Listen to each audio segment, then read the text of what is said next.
Ah oui, d'accord. Les cinéphiles ont reconnu la bande originale d'un film qui s'appelait Le Triporteur. Avec Darry Cole. Le triporteur, c'est votre moyen de locomotion. Vous avez été jusqu'à Alain Ducasse, qui parle peu, mais là, il vient d'écrire un bouquin. Je dirais c'est presque un bouquin politique. C'est pas un bouquin de recettes. Alors non, il n'y a aucune recette. Le titre s'appelle « Manger est un acte citoyen ». Et en fait, toute sa problématique à Alain Ducasse, depuis quelques années, c'est vraiment de réfléchir sur le geste d'acheter et de se nourrir. C'est-à-dire d'acheter la nourriture qui nous nourrit et de se nourrir. C'est quelque chose de très intime, c'est quelque chose qu'on va mettre dans notre corps. Donc il faut avoir terriblement confiance en ce que l'on va avoir. Oui. C'est quelque chose qu'on fait 3 fois par jour. Et son idée, c'est de se dire que, le citoyen, il peut voter, mais il peut aussi avoir tous les matins, quand il va chercher son pain, c'est un acte citoyen, choisir cette pièce d'1 € de la donner à un boulanger qui va faire son pain dans son fournil, au lieu de le donner à une franchise qui va sortir ça du congélo et faire des viennoiseries surgelées. Là, c'est un vrai acte citoyen. Oui, mais il ne peut pas négocier tous les jours. Il faut qu'il choisisse. Donc. Alors, il faut choisir. Et c'est justement l'acte de choisir. Et alors, son idée aussi, c'est de se dire que finalement, les restaurateurs se sont mobilisés en réfléchissant sur comment bien manger depuis quelques années. On en parle dans cette chronique. On a quelques lois qui sont passées, mais pas encore assez.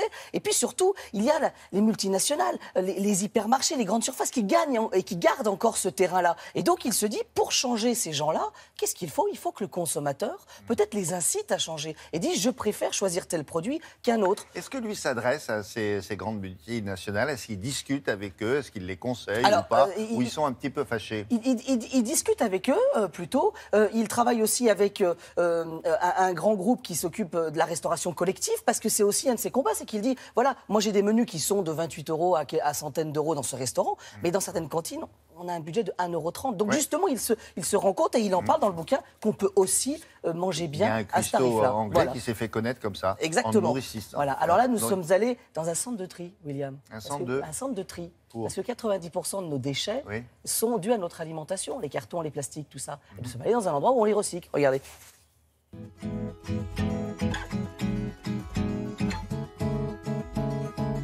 Bon, d'ordinaire, dans le triporteur, pour vous parler de bien manger, on s'installe dans des paysages plutôt bucoliques. Eh bien, aujourd'hui, on a pris le contre-pied. Nous sommes dans un centre de tri à Saint-Thibaud-des-Vignes, parce qu'ici, chaque fois qu'on consomme, on se rend compte qu'il faut un contenant. Et là, d'un coup, il y a du contenu dans le sujet.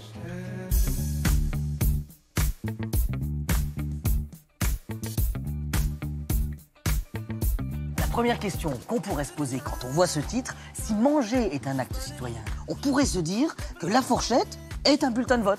On a un vrai pouvoir politique à travers le fait de manger.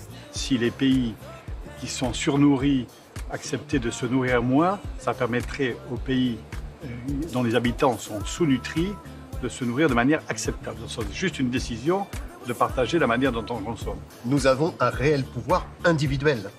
Voilà, c'est ça aussi, c'est le pouvoir du citoyen à travers ce qu'il mange. Bon alors je sais, vous vous dites que quand on est un chef triplement étoilé, c'est assez facile de bien manger. Et bien justement, Alain Ducasse y a réfléchi et se dit que c'est à la portée de tous. La pleine connaissance de ce que l'on mange, voilà, la transparence de ce que l'on mange. Je pense que chacun peut décider de manger comme il l'entend. Mais encore faut-il qu'il puisse savoir de manière claire, rapide, efficace, ce qu'il mange. Charge à lui de décider s'il veut le manger ou pas. Et alors, une des réflexions de nos deux amis, c'est de positionner l'acte de bien manger dès le plus jeune âge. En gros, on apprendrait à bien manger dans le biberon.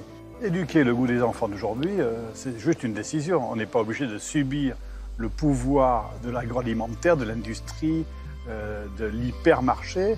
On peut continuer à aller dans un marché près de chez soi. Dis-moi ce que tu manges, je te dirai qui tu es, parce que à travers le fait de prendre de la nourriture, ça s'inscrit dans notre mémoire émotionnelle. Et un moment marrant, moi, quand même, dans le livre, le Brexit aurait pu ne pas avoir lieu s'ils avaient bien mangé ce jour-là. C'est à Chicago, c'est ça, en mangeant une pizza que David Cameron se dit, et si on proposait le Brexit ? Oui, ça c'est une anecdote qui est racontée, qu'on retrouve effectivement. Mais c'est vrai que selon la manière dont on mange, ce qu'on mange, vous met dans un état positif ou négatif. On le sait très très bien. Quand on a mal mangé, on n'est pas de bonne humeur. Et vous terminez par parler d'une déclaration finalement universelle de la gastronomie, c'est ça? De la gastronomie humaniste. Cette déclaration universelle, elle a pour but de quoi? De dire, comme tout ce qui concerne la nourriture et l'alimentation est au cœur de notre société. C'est pas simplement dans les restaurants ou dans la haute gastronomie, c'est au cœur de notre vie de tous les jours. Nous nous nourrissons 3 fois par jour et c'est au cœur de la relation qu'on a avec les autres. Alors c'est vrai, on pourrait s'inquiéter quand on se rend compte que 26% des aliments conditionnés dans le monde sont produits par seulement 10 entreprises. Eh bien justement, cet excès de la société de consommation pourrait peut-être nous ouvrir une nouvelle ère. On a mal commencé, mais on pourrait bien finir dans cette histoire. Non, mais quand on est arrivé au bout de l'absurdité, l'humain, il réagit. Donc nous sommes en début de réaction. Il en profite, là, il y a un nouveau président et il a une charte, apparemment, elle est déjà écrite. Manifeste pour une gastronomie citoyenne, avec 5 articles. Et vraiment, je vous conseille de le lire. Voilà, ça s'appelle « Manger est un acte citoyen ». C'est Les liens qui libèrent, la maison d'édition. Sur la table du futur ministre de la Culture. Voilà. La gastronomie, ça rentre là-dedans, non vraiment, parce qu'effectivement, il parle justement de favoriser nationale. l'agrobiologie, justement, toute l'industrie agroalimentaire, mais biologique. Voilà, justement. Ça concerne beaucoup de ministères, finalement. Il va pouvoir le multiplier, Je pense. sa charte, là. Merci beaucoup.